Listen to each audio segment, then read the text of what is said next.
Okay, so you watched part 1 to part 10, so you made it here. Now, this is part 11 to part 20. This is some All story. right, part 11. So for this part, I'm just going to give you some backstory on the family. Pause all the stuff about the house, pause the stuff about the car. This is backstory on his family, my ex-husband's family. All right, follow me. My ex-husband's parents, mom and dad, are both deceased. Mom passed away from cancer. Dad passed away shortly after her. I'm not sure what he passed away from. So he has a number of siblings. He has two, with his parents, he has two siblings, two brothers. One is older, lives in Philly. One is younger by 2 years, lives in Nashville. He has two sisters. One, Shantae, is older, lives in Douglasville with her husband and two kids, a boy and a girl. Younger sister, Kim, is the baby, lives in Augusta with her husband, worked at, I think he told me, Procter & Gamble. That was the story. He had two half brothers that were through his dad. One brother lived in Baltimore. The other brother lived in Augusta. The brother that lived in Augusta, I have physically met in person, shook hands, hugged, all that. The brother that lived in Baltimore, I have FaceTimed with, talked to him. The brother that lived in Philly, the older brother that he looked up to, I have never talked to him on the phone. I would always talk to him through my ex-husband. So the conversation would be like, hey babe, brother so-and-so said hey. He didn't call him brother so-and-so. We'll call him John. John said hey. Hey John. I would be in the bathroom doing my hair, brushing my teeth. Hey John. And he would be like, did you hear? He said, how you doing? I was like, I'm good. How's he doing? Because that's just me. And so he would relay back and forth. He talked to John every day from starting around July after the grandmother passed away. He would talk to John every morning.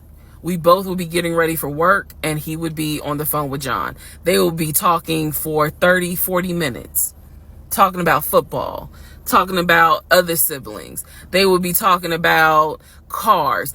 It was really like not a big deal. They would talk about the brother in Baltimore. They would talk about the brother in Augusta. And then they would reminisce. This is the conversations I could hear. Let me explain. When I say I can hear a conversation, what that means is I am physically standing near him or next to him where I could hear him with the phone up to his ear talking to someone, because it wasn't me. Okay? I may not hear the other person because the phone call may not be on speakerphone. But what I hear is, for example, I hear, hey man, what y'all doing? Oh, for real? Y'all barbecuing this weekend?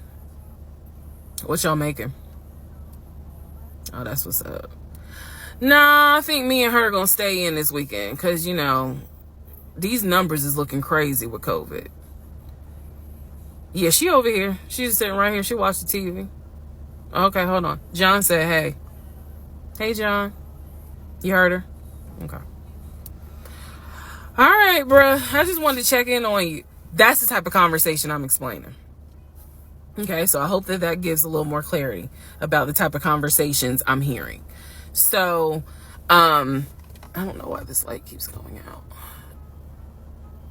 Okay. So that's how he would talk to his siblings. The grandmother passed away. He called me around April or May and told me that his grandmother passed away. His grandmother, on his dad's side, had died suddenly from COVID.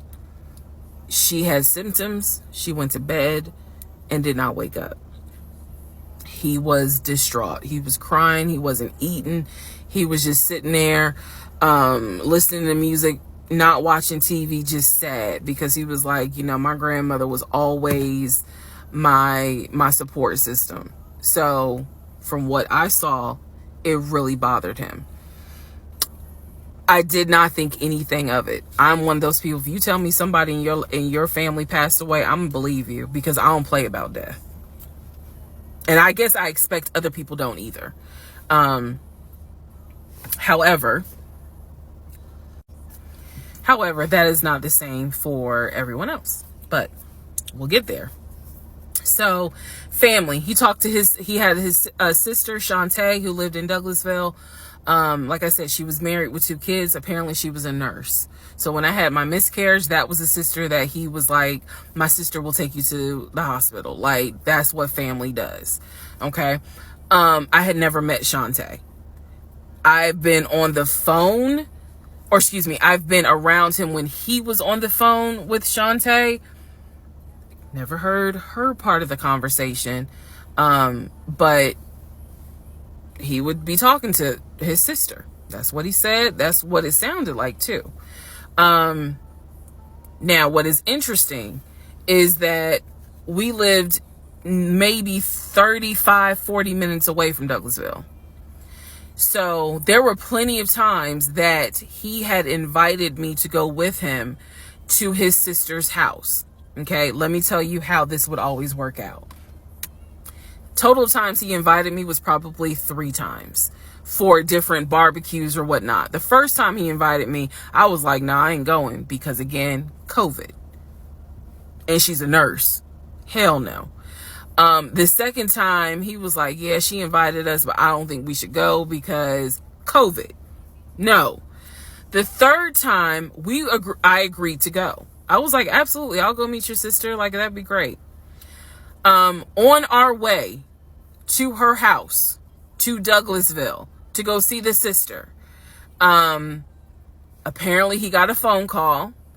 The phone was always like on vibrate, but he got a phone call and he told me that something came up, and so she had to cancel the barbecue, the get together, whatever.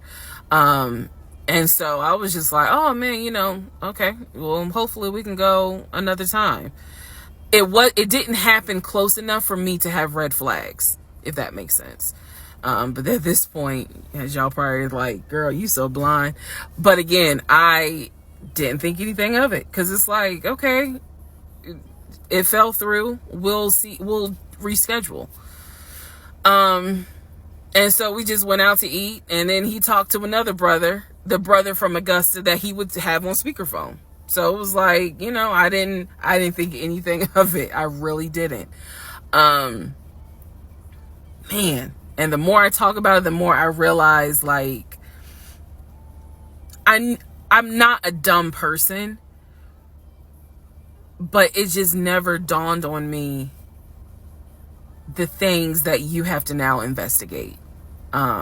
It didn't dawn on me. But nevertheless, that is the backstory for his family, right? Grandmother passed away.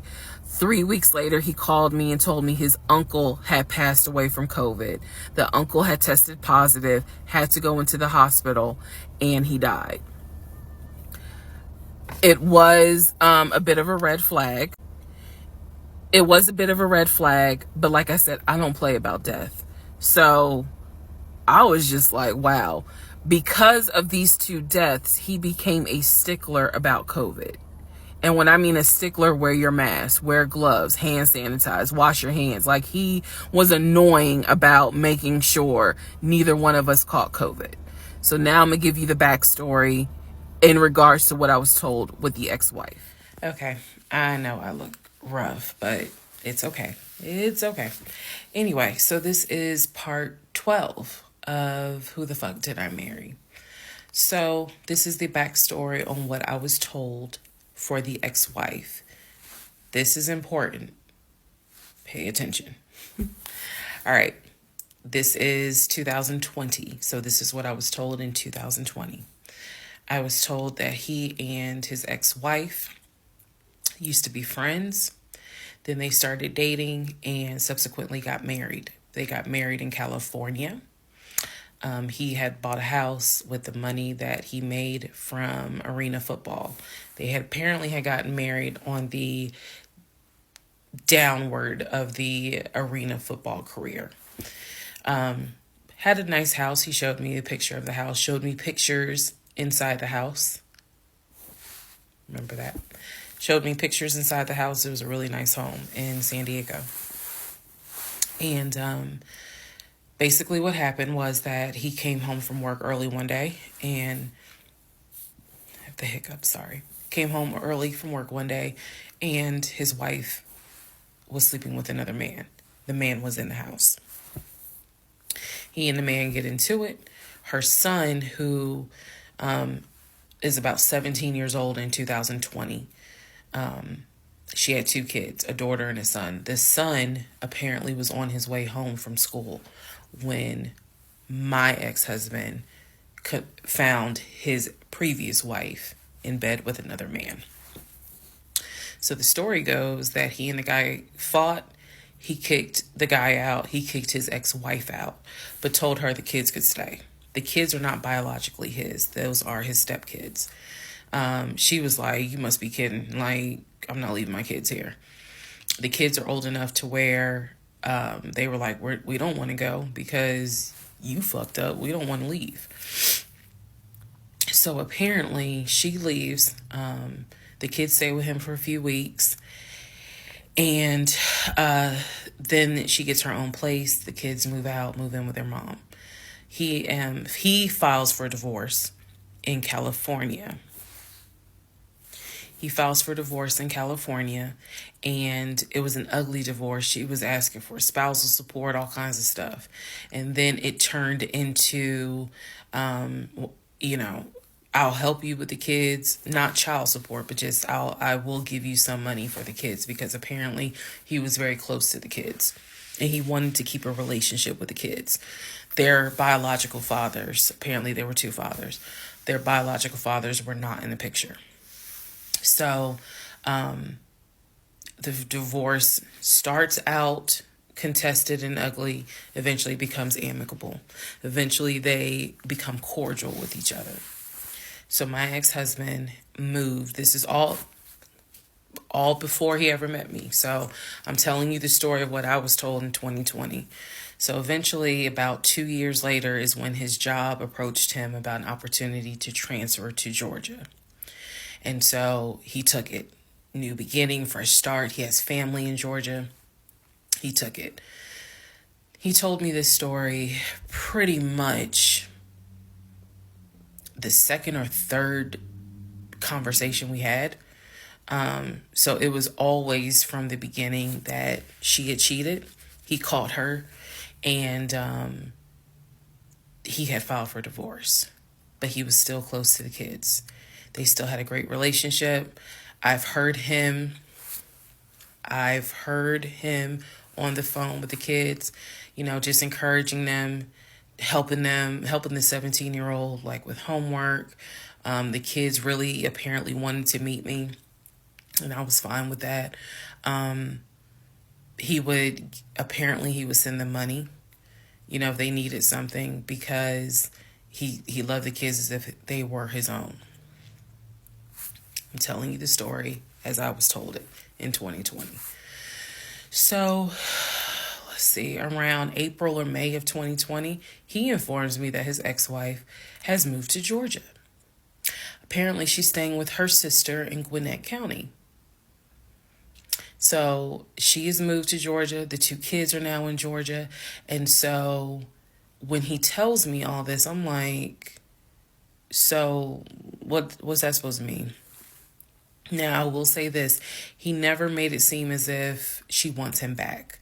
He never presented that. It was always, we're cool for the kids. We're cool for the kids.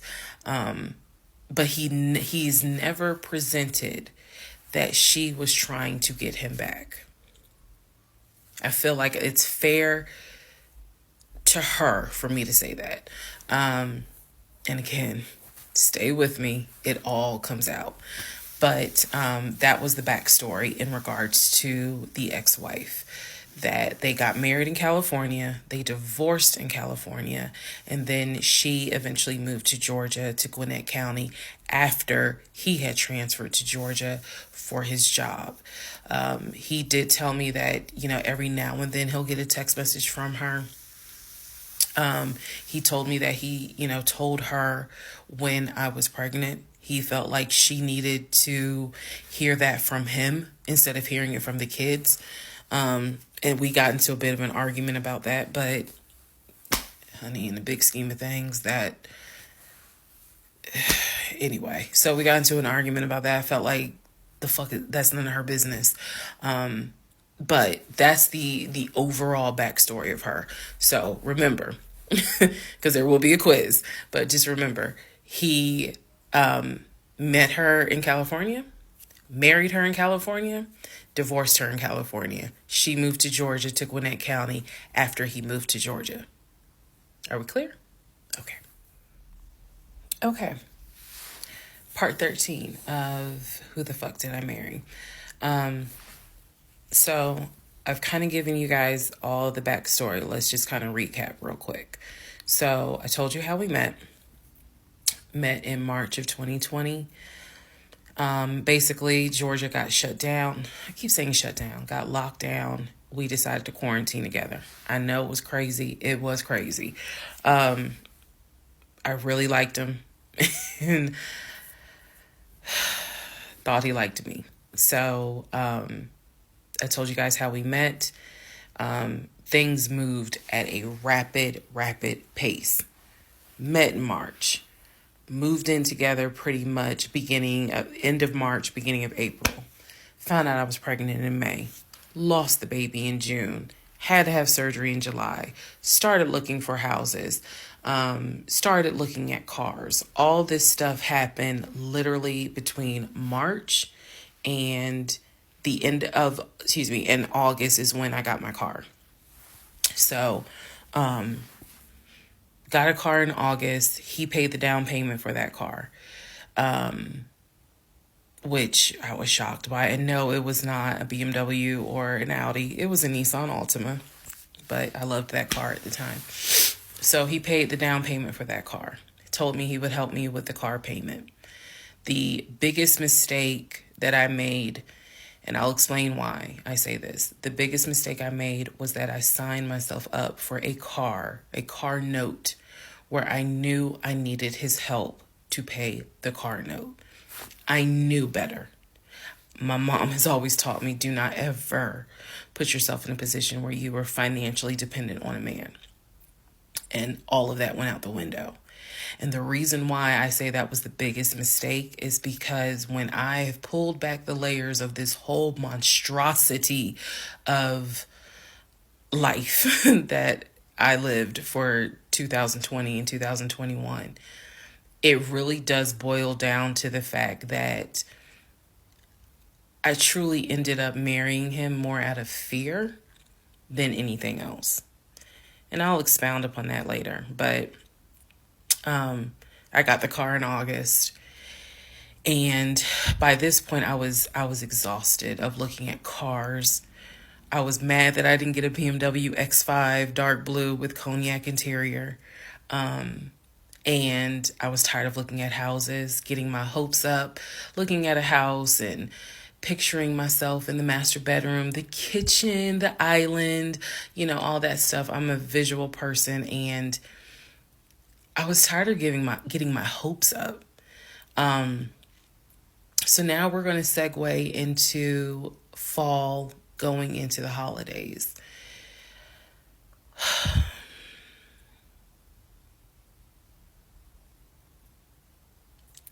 Here's what happened.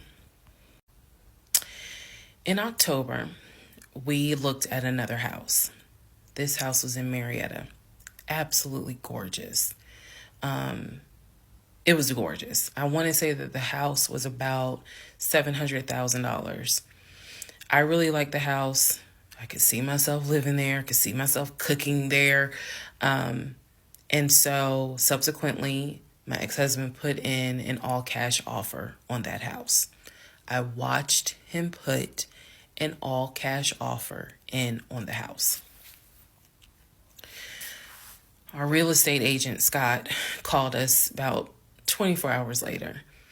And he said, the sellers love your offer. The offer was an all cash, full asking price offer. $700,000. Let that sink in for a moment. He said the sellers love the offer. They are asking that you show proof of funds so that they can accept the offer. My ex-husband said, I will show proof of funds when they accept the offer. The seller said, great, we'll accept the offer when you show proof of funds. So basically we got into a standoff. And if you're a real estate agent or you work in real estate, I would love to know your thoughts on this. I had asked people in my personal life, like, have you ever heard of this before? And I've had plenty of people who said, I side with the ex-husband. I would not show my bank statements until they accepted the offer. And then I had other people who were like, I wouldn't accept an all cash offer unless I verified that the person can pay. So I'm just curious what your thoughts are. Okay. So our real estate agent called us and was like, guys, the sellers are giving you 2 days to show proof of funds. I had the letter that he showed me from Chase. I sent that to Scott, but that was for a mortgage. The offer was for all cash. So he needed to show proof of funds that he had the cash to pay $700,000. He didn't show it. He refused to budge on showing them proof of funds until they accepted the offer because he was afraid that they were going to create a bidding war. So what ended up happening was Scott called us and said, I apologize because I didn't do my due diligence as a realtor. He said, before I ever started showing you guys a house, I should have collected your pre-approval letter and proof of funds. He said, so at this point, my broker has informed me that I cannot show you guys another house until you show at least us, meaning the real estate firm, until you show us proof of funds. And so I'm just like, well, I'm telling my ex-husband, just show them the fucking proof of funds. Like, what's the problem? And so it was a lot of, I find that this is really unprofessional because it's not our fault that you didn't do your job correctly. It got a little ugly and it got uncomfortable because I'm like, I don't understand why you don't show them proof of funds when you clearly just signed a document stating that you're putting an offer in at full asking price.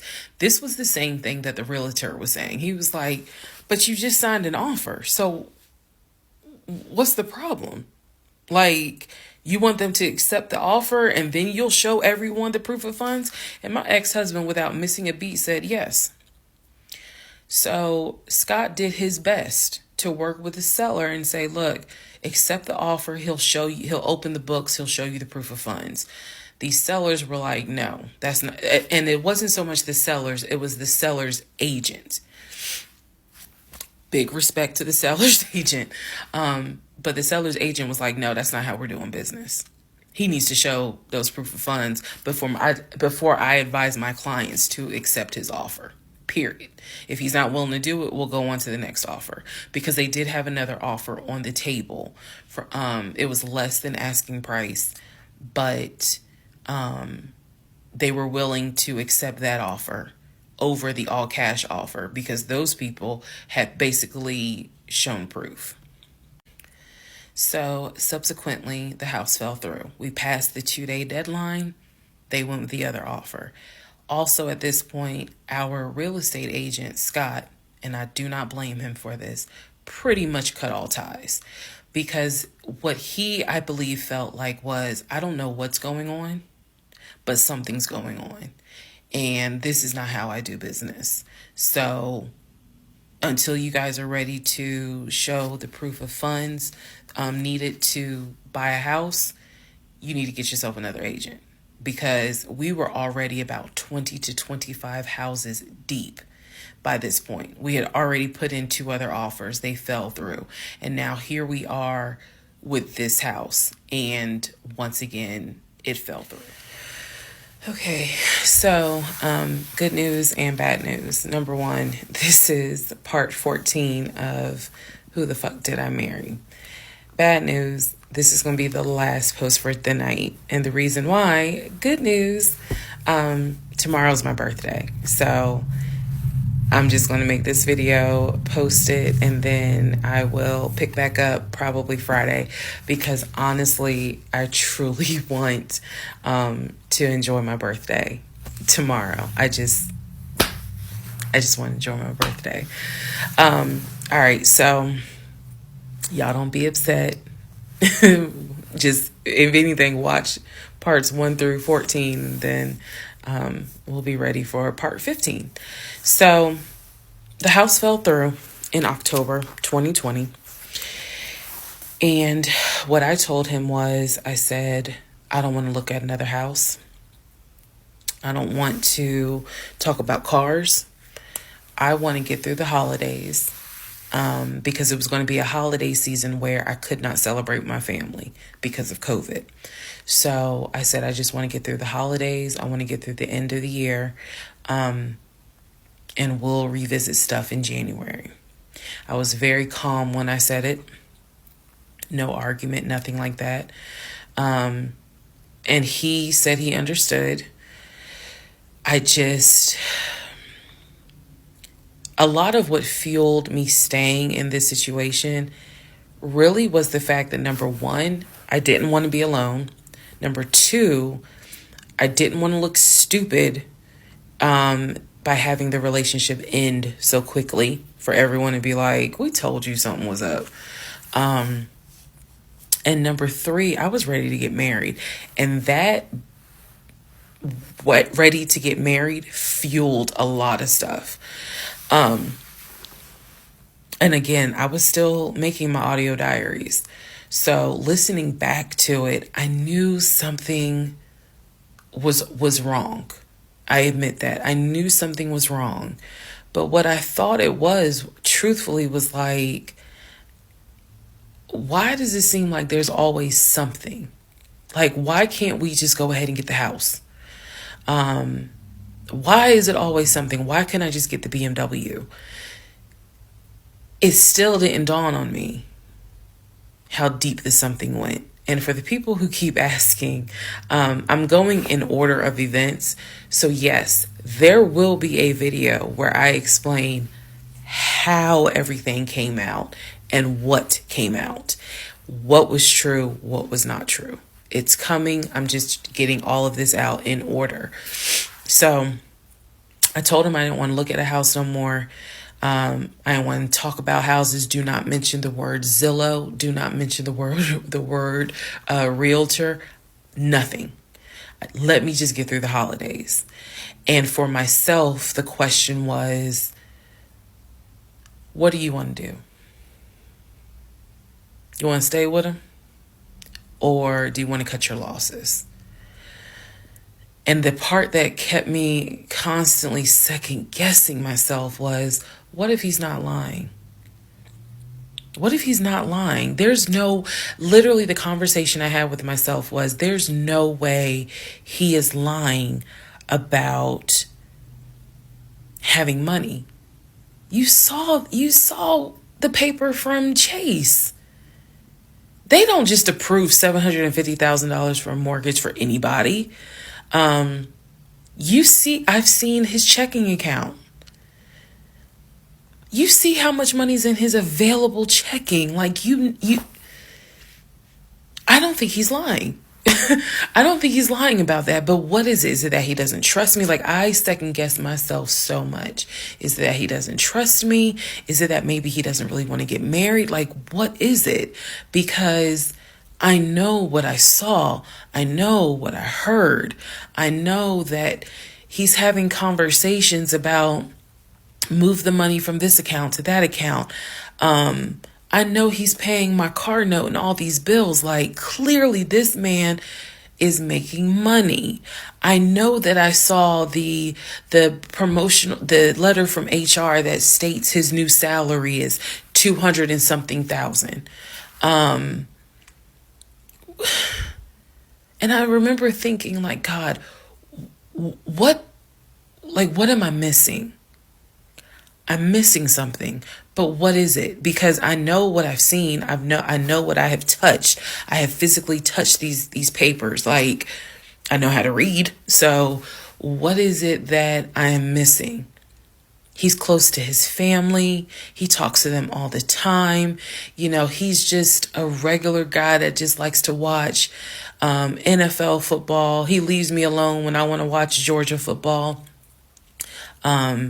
You know, he's paying the bills, groceries. I haven't had to worry financially since I've met him. And as a woman who had lived on her own, paying her own bills, my God, that is the most intoxicating feeling when you meet a guy who just takes your stress and your worry away financially. But the downside is he took away the stress and the worry financially away and instead brought a mental fuck job I've never in my life had experienced. And I could not put my finger on it. I couldn't really talk to anybody about it because I'm a big believer in what happens at home stays at home. So I didn't talk to my girlfriends about it. I didn't talk to my family about it. But I just remember being like, what am I missing? What am I missing? So we did not talk about houses. We did not look at cars. We didn't do any of that for November, December. And he came to me like around Thanksgiving, and what I thought was a very open, loving conversation. And in that conversation, he was like, okay, I know I have fucked up. I know that things are not feeling too strong right now. He was like, I want us to get married. I want a home. I will show you whatever you need to see to put you at ease. He was very like contrite. He was very just like, what do I need to do to put your mind at ease so that you know I'm in this and that I want this and that I love you and I want you to be my wife. So I was like, show me your accounts. He showed me his checking. He showed me one of his savings. He showed me a Chase savings. He did not show me the offshore. And he did not show me the U.S. Bank. So he showed me those two accounts, checking and Chase savings. So I knew that there was money. What I saw in those accounts, there was money. I told him, I was like, if we're going to buy a house, I want it to be through the mortgage on Chase. I don't want to deal with this proof of funds shit no more. I said, I do not want to look at another house until the beginning of the new year. He said, okay. That is when we then had a conversation. So I guess I lied because we are going to have a part 15 or 16 tonight. But that is when we then had the discussion about marriage. And that is where religion came into play. Yeah, I'll give y'all the other part tonight. Stand by, I'm married. This is the interlude, basically. I'm not recapping on this video. I'm just kind of answering some stuff that has been written to me. Someone was like, why are you airing your business out on social media? It's a valid question. For me personally, I feel like this was traumatic to experience, to live through.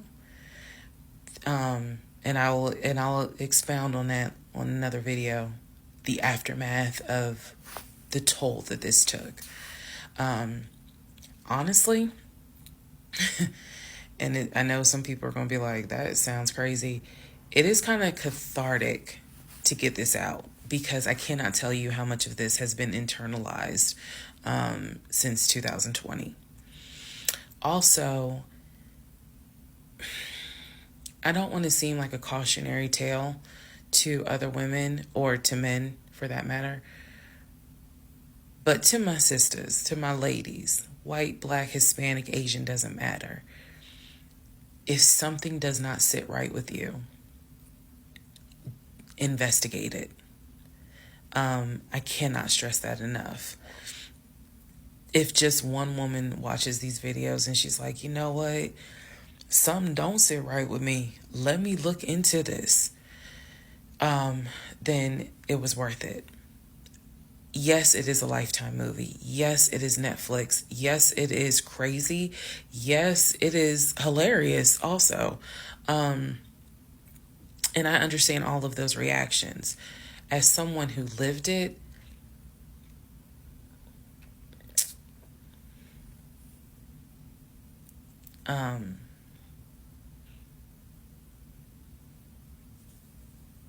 it was traumatic. But I feel like, God, it feels good to finally admit what the fuck I went through. And again, by the time this is uploaded, I'm only to January of 2021, right after getting married. So when I think back on it, there's things that I'm very, very grateful for. There are things that I'm just like, why did you not pay attention? Why did you not question? And the sad part is, I can't even begin to tell you, I don't remember the woman I was before I met that man. I don't remember. Because going through something like that, it changes you. And I've seen some women in the comments who were like, I was married to a habitual liar. I was married to a pathological liar. My baby daddy's a pathological liar. And my heart goes out to them, because until you have dealt with someone so depraved, you really don't quite know how bad it can get. So I'm fully aware that this was a risk, putting this out on social media, telling my story, my truth, and really kind of being like, look, this is what I went through. I made dumb decisions. I overlooked things I should not have overlooked. I argued away things I should not have argued away. I can pinpoint exactly the moment I should have left. I still feel like God is sitting on the throne and he's like, I never planned for your monkey ass to marry him. I never even planned for you to go out and date with him. That's why I blew your tire. But you hard-headed and you went anyway. And then I tried to go ahead and show you signs. You ignored them. Like, I feel like God did everything to help me as his child be like, this is not who I created to be your helpmate. And I was like, God, you taking too long. I want to get married. You taking too long. I want to have a family. You taking too long. And these are the consequences that I am paying for basically telling God, you took too long. And I feel like God's grace is sufficient. It is.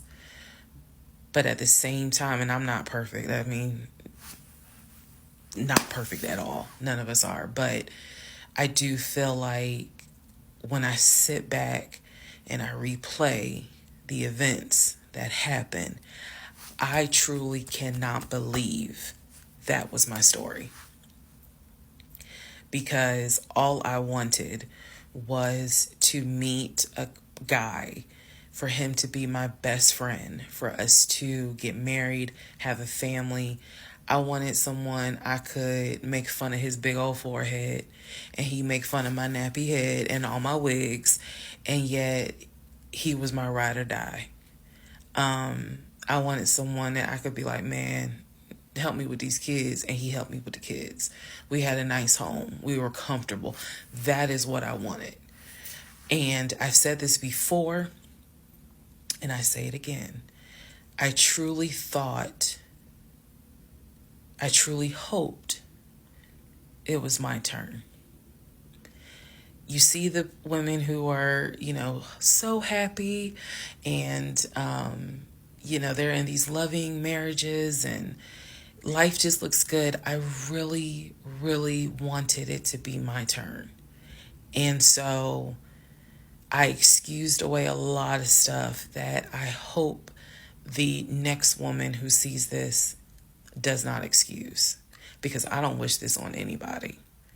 I don't wish this on anyone to feel the way I felt the moment I discovered the whole truth. So I just wanted to say that, because I think it's important to try to answer why is she posting this? Honestly, I was tired of holding it in.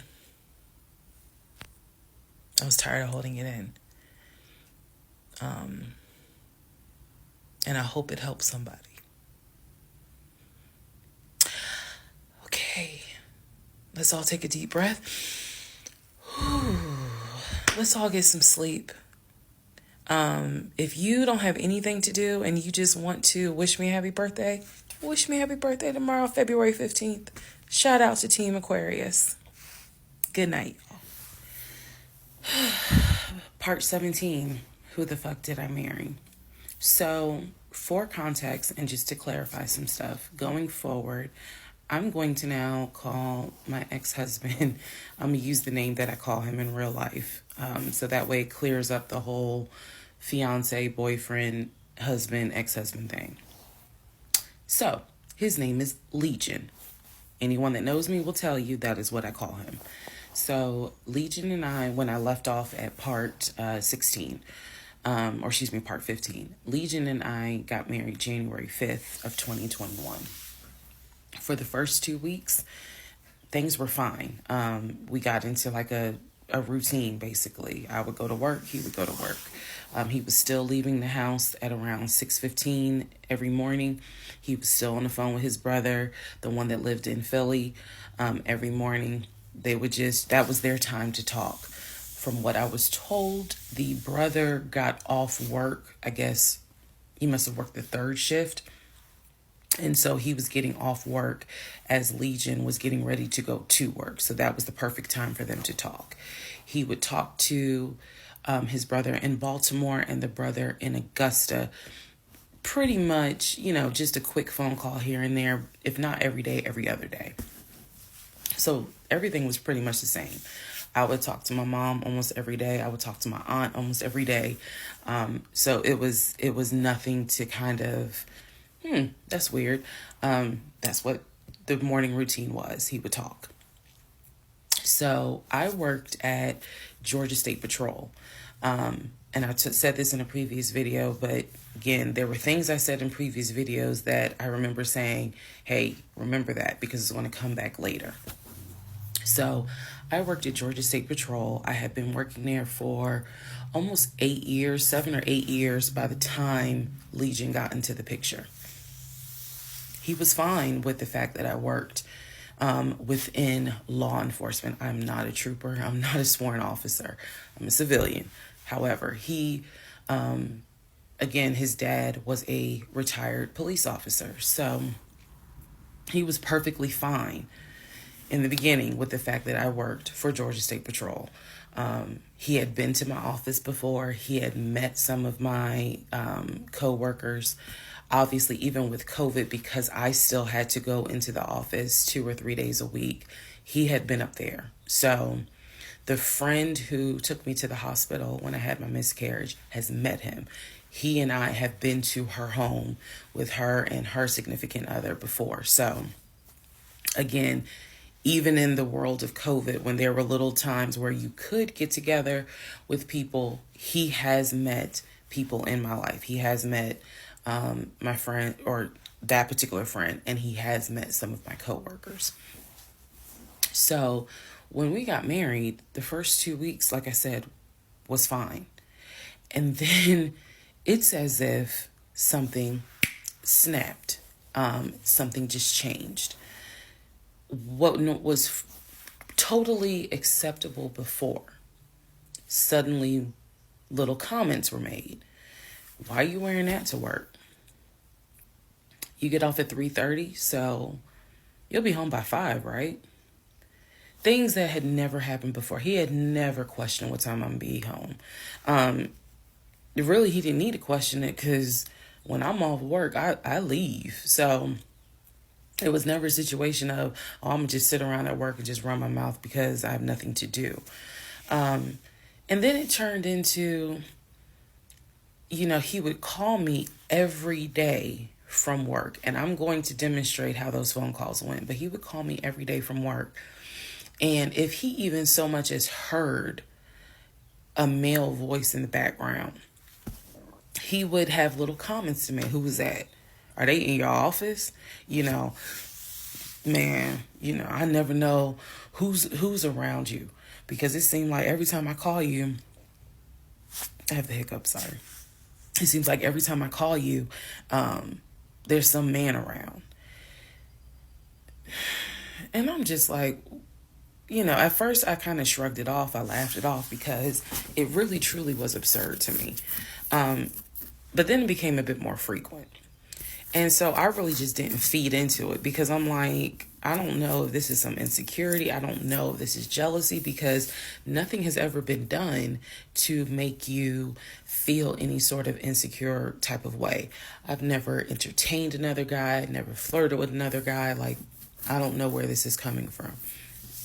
So it is also important to note, we got married January 5th. Things started changing around 2 weeks later. And the reason why I know it's 2 weeks is because I had recorded an audio diary on January 21st is the date of the audio diary. And I talk about how maybe I had unrealistic expectations, because it seemed as if things were changing with he and I. So 2 weeks pass. He starts making little comments. End of January comes. He informs me that he wants to start looking for a house again. I had no real desire to go through that process. So what he decides is that he's going to look for a house for us using his friend, the realtor, the one I did not meet. So he tells me that he and his friend have been talking, and he's going to start looking at houses. And what he's going to do is basically, if he feels like it's a house I would like, then he wants to show it to me, because he feels like, I know that your attitude really isn't, you're in the mood to look for a house. So I'm going to start looking. And then if I think it's a great house, then, you can come see it. And I remember thinking, that's not going to work. You're not going to choose a house without me. And he was like, no, I'm not going to choose the house, but I just think that, me and old boy have been talking. And so he has some houses that he is representing. He wants to show me. So why don't you let me look at it? And if it's worth the time, then I'll bring you to look at it. So he already had some sort of plan in place after talking to his friend about how he's going to start looking at houses. This is the end of January 2021. So I kind of threw my hands in the air and was just like, whatever, because I'm not getting emotionally involved in looking at houses. And for me, that's kind of what it was. I felt like I would see a house, I could picture us living there, and then it gets snatched away somehow, some way. I didn't want to go through that. So the reaction that he wanted, which was for me to throw a fit, I did not do. I was just like, okay, all right. I trust you. And remember that I said the reaction he wanted. because that's going to come back later. So he started looking at houses. Funny enough, the houses that he looked at, none of them I actually saw. But he would call me and say, I'm at this house in Sandy Springs with the realtor friend. Apparently his realtor friend's name was Scott, not to be confused with the other Scott, the one that was actually helping us, that dropped us as clients. I want to make that clear. There were two Scotts. One is the realtor who was representing us, who said, hey, I need proof of funds. If you don't have those proof of funds, I cannot show you any more houses. The other Scott is his friend, who he had talked to on the phone at least 50 to 100 times in front of me. That's the Scott that he said is going to show me this house in Sandy Springs. Apparently the house was like $800,000. So he was like, I think that if I like the house, then I'm gonna bring you out here so you can see it. All right. Now let's go into part 18. Okay, part 18. Who the fuck did I marry? So he starts looking at houses in Sandy Springs, Alpharetta area with his friend Scott. I did not see any of these houses. I did not go. I didn't want to go. So what was starting to change is, remember I said before, he would leave the house every day at around 6:15. He would be home every day between 3:30 and 4 o'clock without fail. It was so, I shouldn't say it was annoying, but I could set my clock by the fact that I would hear that garage door open between 3:30 and 4 o'clock every day that he went to work. Even during lockdown, he still had to go to work. His job was only locked down for maybe a week. For me, I was allowed to work from home, but unfortunately, I did not handle it well. And so I would fall asleep and not check email. So my boss was like, yeah, you're going to have to come back to the office because you're not trustworthy. And I wasn't. I mean, I would watch Netflix and not even be on my computer. So I had to start going back to work every day, 5 days a week. And I was, me and another lady were the only two in there because we were the only two who did not handle work from home properly. Anyway, that's another story. So Legion he started to not come home by 4 o'clock. He started to come home 5, 5:30, 6, 6:30, sometimes 7 o'clock. Because he was saying that he was looking at houses after work with his friend Scott. So it definitely was noticed that things are changing. And I just, at this point, kind of emotionally and mentally, I was just like, I don't know what to do. This is the end of January. Remember, I told you in part 15, I got married January 5th. By January 31st, I kind of knew I was in trouble. And by the end of January, sure enough, I knew things were changing in a way that I was like, I hate to sound redundant, but what the fuck is going on? So he's still maintaining the story of looking for a house. I had already let him know my lease is up in August. When my lease is up in August, I am moving to Cobb County.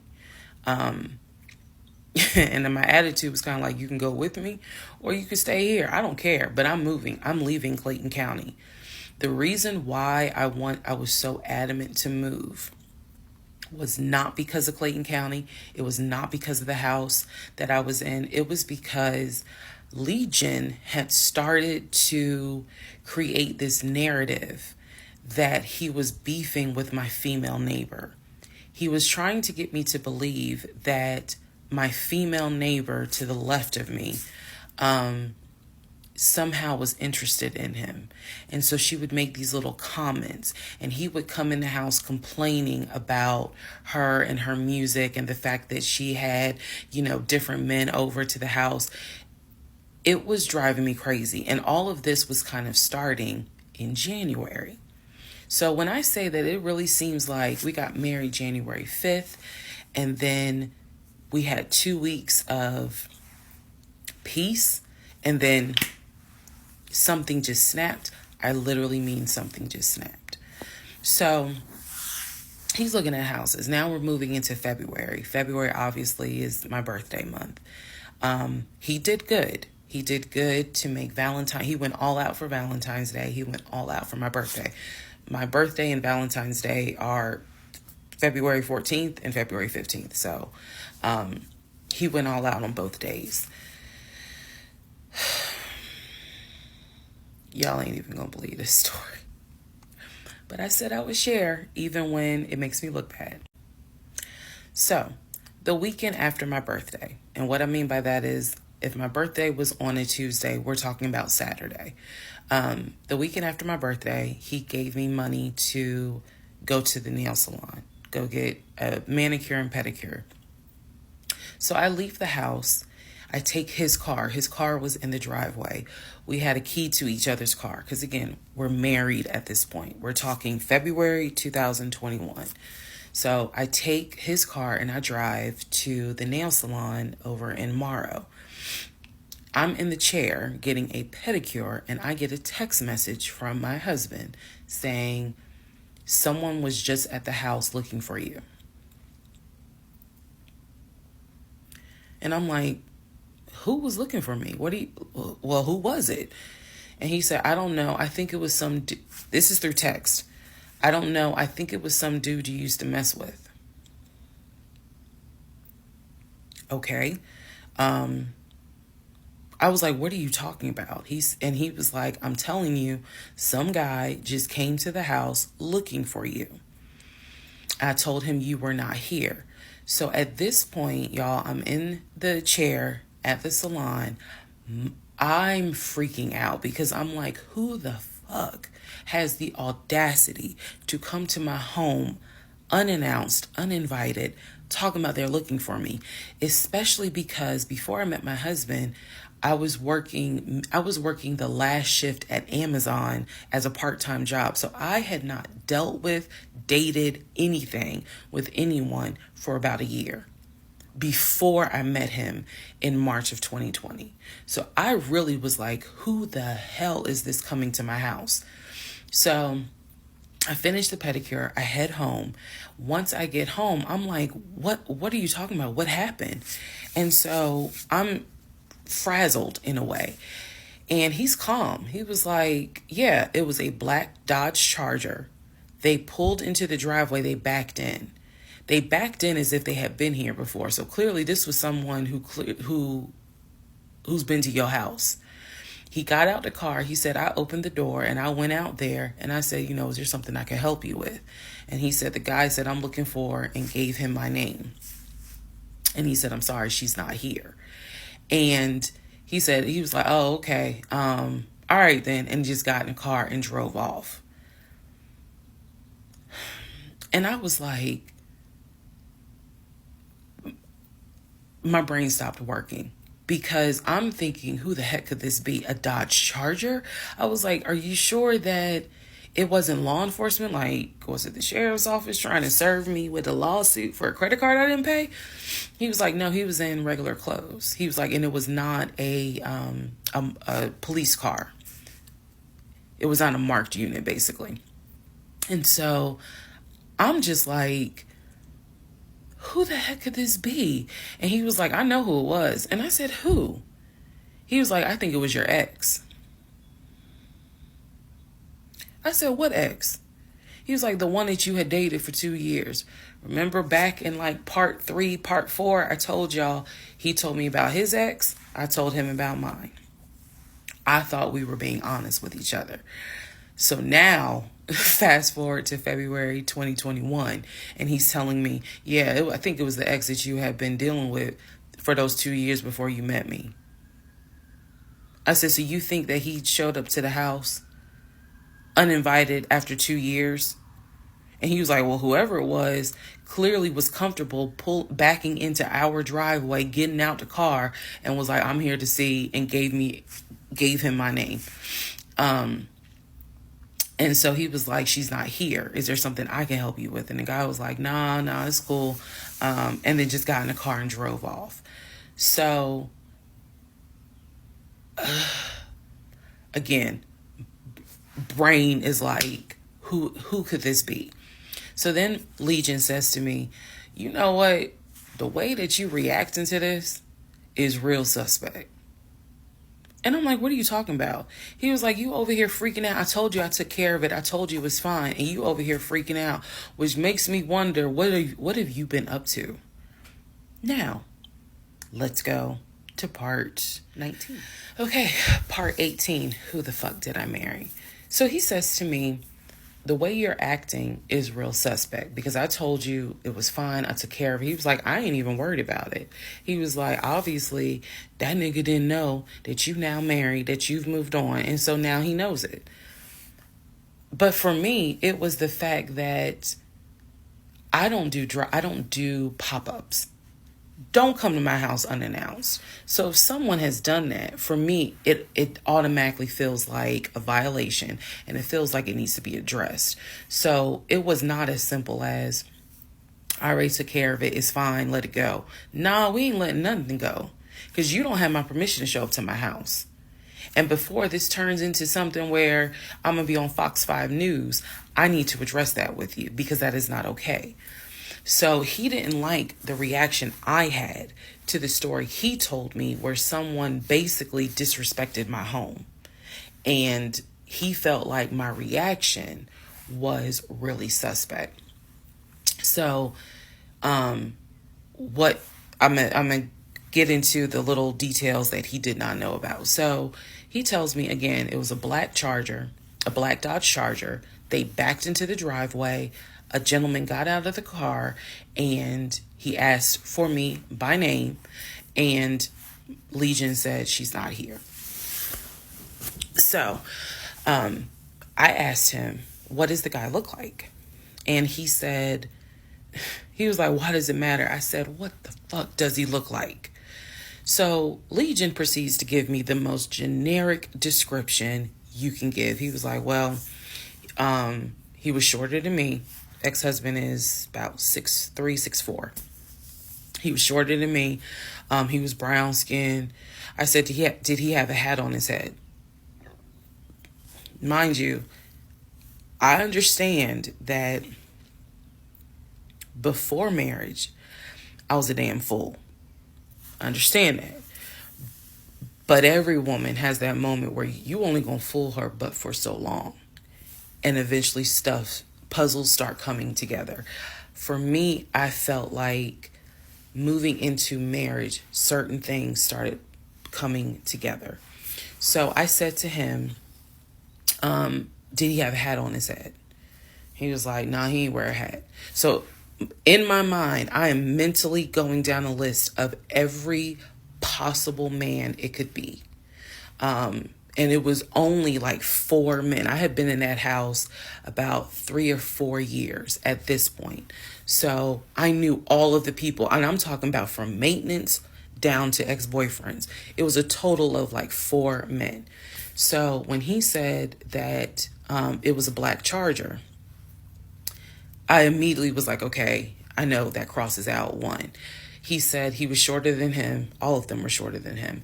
I said, did he have a hat on his head? He said, no, that crossed out one, because one in particular was a maintenance guy who always wore a hat on his head because he had like a bruise or something, and he was just self-conscious about it. So he always wore a hat. That leaves 2. So I said, was he muscular or was he skinny? So Legion's getting all frustrated. I said, just answer the question. He was like, well, he was kind of in between. And I said, okay. He was in between. I said, so was he light skin or was he dark skin? He was like, I told you he was brown skin. I said, was he my complexion? He said, no, he was brown skin. That eliminates one. So now there's one left. And yes, the one left would have been the ex that I had dated for 2 years. And so he was like, I know it was your ex. I know it was your ex. And I was like, that don't make no sense, because the ex that in my mind, I'm saying this, the ex that I had dated, he and I had no contact with each other, and he was not the type to just pop up at your house. That ain't his style. Not to mention, and I ain't tell Legion this, that man would not be caught dead driving a Dodge Charger. He hated Chargers because he drove it as a patrol car. So I didn't say anything. I just was like, that's weird. So what Legion didn't know is that at the time I had a security system. So I had a security system where anytime the front door, the garage door, or the back door was open, basically any entry point, anytime it was open or closed, it would send me a text message notification. So when he's telling me all this, I'm looking at my phone and I see a notification where the front door was opened and it was shut all within the same minute. So for example, if it says front door open at 1 p.m., front door closed at 1 p.m. So whatever he did was within those 60 seconds. He's telling me the story of the guy got out the car. He opened the door. He went out there. Can I help you? And the guy said, I'm looking for, and Legion said, no, she's not here. And so he said the guy kind of was like, okay. And he was like, all right, thank you. And got in the car and drove off. Legion has also told me that he watched him drive out of the neighborhood, which means because of the way the house was set up, the townhouse, he would have still been outside watching this. I could be wrong, but something in me was like, that would take more than 60 seconds. So for the door to have been open and shut within the same 60 seconds, I was like, okay. So also what he didn't know, we didn't have a Ring door camera, but my neighbor did. And her Ring door camera caught my driveway. The view of the camera could see my driveway as well as her driveway. And so whoever was coming in the door, our driveways were right next to each other. And then on the other side of it was the grass. So it was a perfect view of my driveway. So she, I had texted her and I said, hey, were you home? I think I texted her the next day because I said, were you home on Saturday? And she said, no, I wasn't. What's up? Everything good? And I said, can you look at your security system and see if there was a car that came to my house at such and such time? And I know I did not tell her the reason I was asking, but I was like, is there any way that your security camera caught if someone came to my house at this time on Saturday? She's like, yeah, sure, I'll look. And so maybe about a couple of hours later, she texted me back and said, hey, I looked at the camera, but I didn't see anything. And I said, okay, by any chance, did it catch if someone maybe walked up the driveway? Like maybe it wasn't a car in the driveway, but someone walked up. She said, I didn't see anything with your driveway yesterday. So I said, okay. And I knew that something in me again was like, nobody came to the house. So now here we are, a month and a half married. And now is when I'm like, why the fuck did he make that up? Because no one came to the house.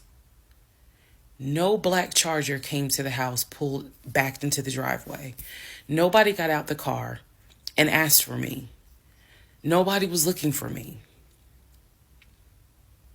So now I was sitting in the bedroom thinking through all this, and I'm like, why the fuck did he make that up? Because that's what happened. I'm looking at the text messages on my phone where he's telling me someone just came to the house looking for you. But no one came. So what was the purpose of that?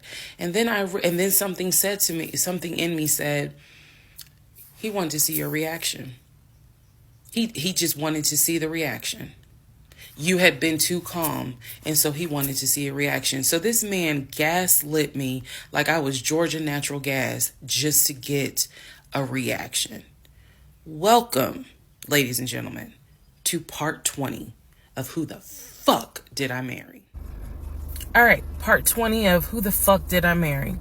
So after the black Dodge Charger incident, things were quiet. Legion was fine. Legion slept just fine. Me, that shit played over in my head for days and days and days. On one hand, I was like, I know nobody came. My head knew nobody came to the house. My heart was like, but maybe he didn't make it up. So the head and the heart were absolutely playing a tug of war because, again, I really couldn't fathom that he was making it up. But nevertheless, I filed it in the back of my mind in my little filing my mental filing cabinet.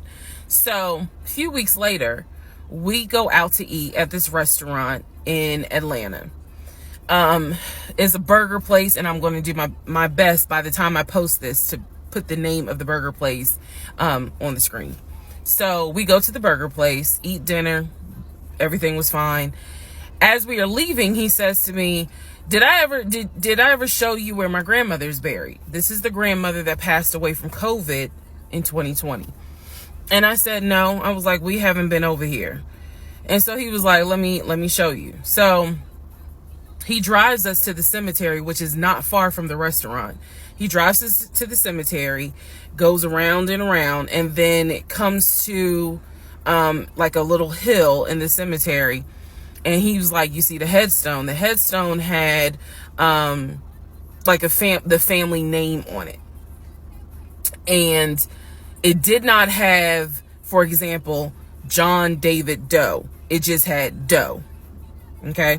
So there were no dates on it. So it reminded me of just a headstone where it was probably multiple family members buried underneath it. That's what it reminded me of. And so he was like, my grandfather and my grandmother are buried there. I do recall him telling me when the grandmother died in 2020 that she wanted to be buried next to his grandfather. And so we're sitting in the car because we can see the headstone like on top of the hill from the car. And he tells me that is where his grandmother and grandfather are buried. That the family was able to get her, her wishes were to be buried next to the grandfather. Okay. So as we are leaving, we take a different route home.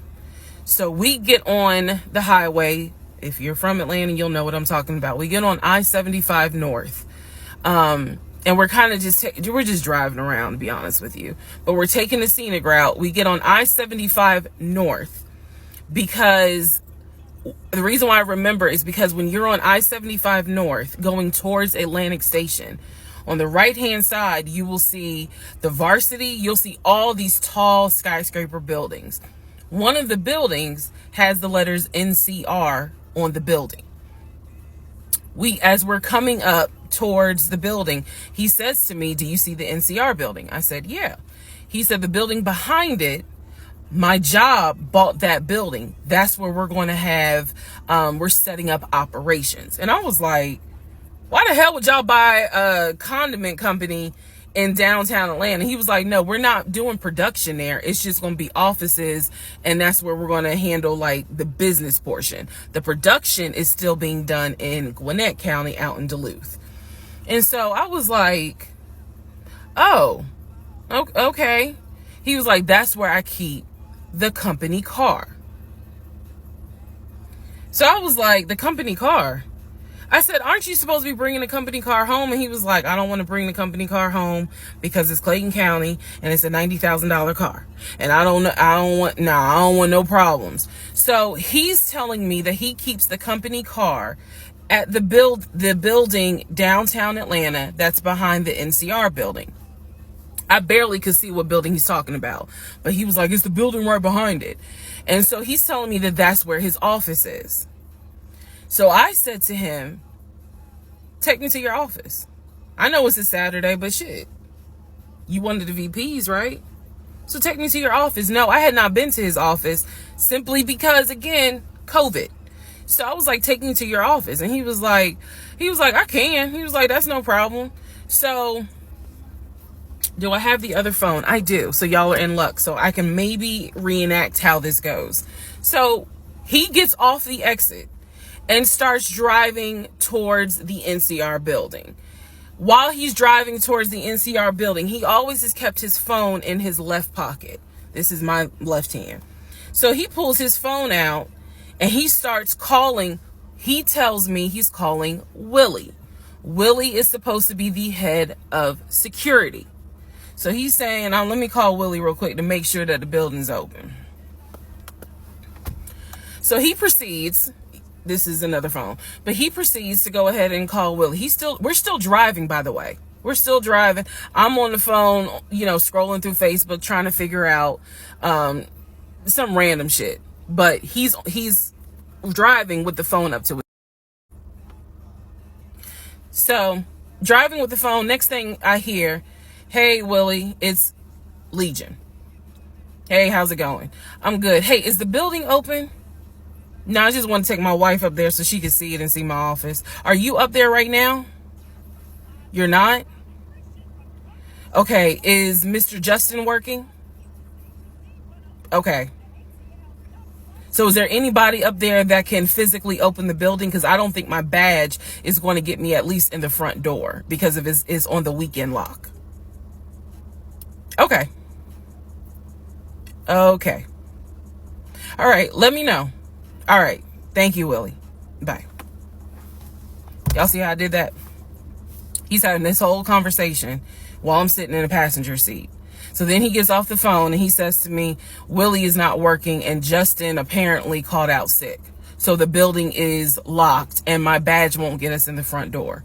He was like, Willie's going to see if there's someone else that can open the front door so we can actually get in. He's like, my badge will get us on the floor, but it will not get us in the front door. No one ever called. So when he's getting off the highway, he basically turns onto Spring Street. Again, there's all kinds of shit I distinctly remember. He turns onto Spring Street so that he can then get on 75 South so we can go home. Never saw the office that day. But again, this is where he's saying that he keeps the company car. So when we get to part 21, I'll kind of go into detail about the whole company car a little bit more.